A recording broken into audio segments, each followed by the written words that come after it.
This is the song of the periodical cicada, commonly called the 17-year locust.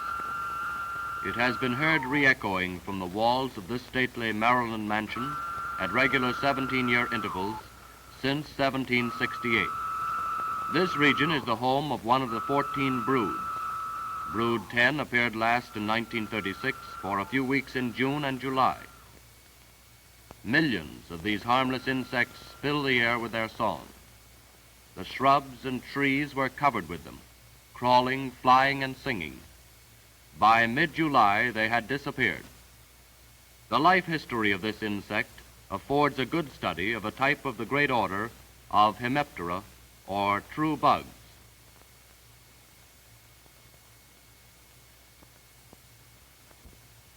The sound comes from the little drum-like membrane under the wing. Look inside and see the large muscles that cause this membrane to vibrate like the stretched cone of a loudspeaker. The so-called Pharaoh note, lasting about 5 seconds, is made when the cicada raises his abdomen to a horizontal position. It ceases abruptly when the abdomen drops.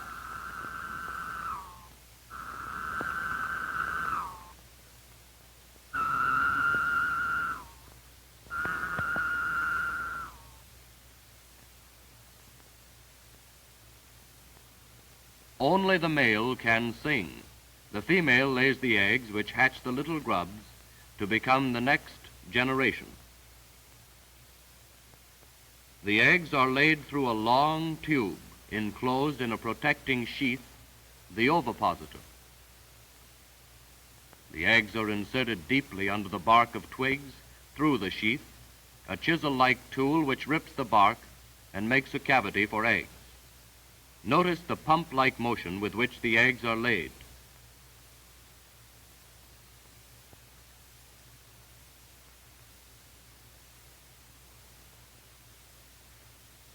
From 20 to 40 eggs are neatly placed in a double row, and she moves ahead to begin another. Let us cut away the bark that we may better see the eggs. Millions of these egg packets rest quietly a few weeks with no apparent change. However, within the eggs, the life processes are going on, and a microscopic cell is becoming a living grub. In about 6 weeks, the covering is broken, and a living thing crawls out to air and sunshine, soon freeing himself from the transparent membrane which lines the egg.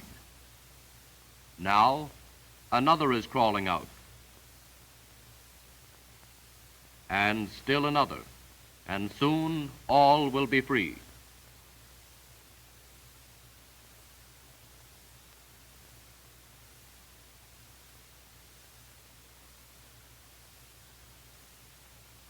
What becomes of this seemingly helpless creature after he falls to the ground? He burrows down several feet beneath the surface of the earth, where he lives by sucking juices from the roots of various plants. So, for 17 years, he feeds and grows without injuring the vegetation on which he lives. When fully grown, he comes up near the surface. He then hollows out a temporary cell and undergoes changes in preparation for life above ground. Should the small boy who saw the helpless grubs fall to the forest floor return as a full-grown man 17 years later, he might find many holes in the ground through which the grubs had escaped.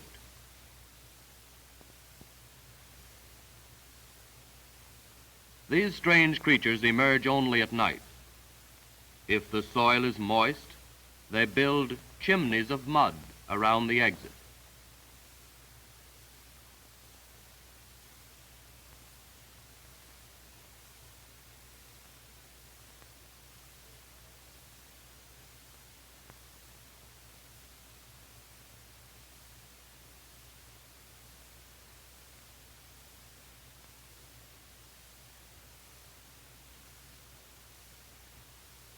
Now you see little resemblance to either the adult or the grub as hatched from the egg.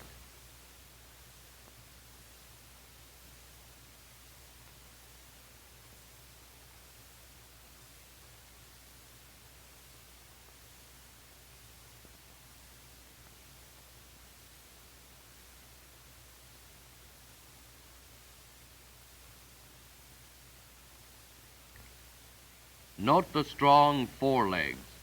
With these he digs the tunnels in which he lives for many years.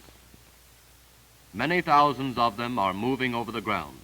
They find a post or tree with rough bark, crawl up until an anchorage for the sharp claws is found, and attach themselves securely. This one is all set. And if you will observe the white line on his back, you will see the outer covering begin to split.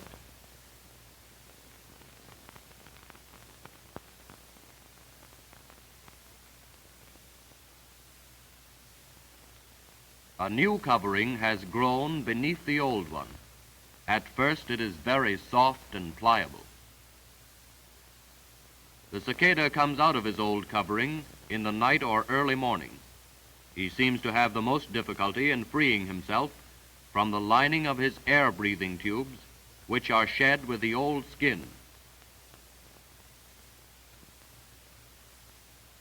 His legs are pulled free, but his new claws are of little use until they harden. Notice his stubby wings. Had we the patience to watch a few hours, we would see them expand, not by true growth, but in reality they are blown up like toy balloons.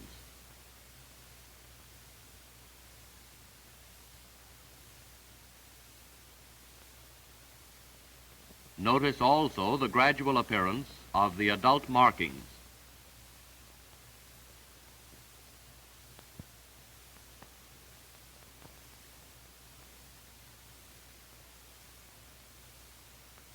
Now, millions of cicadas are in the air.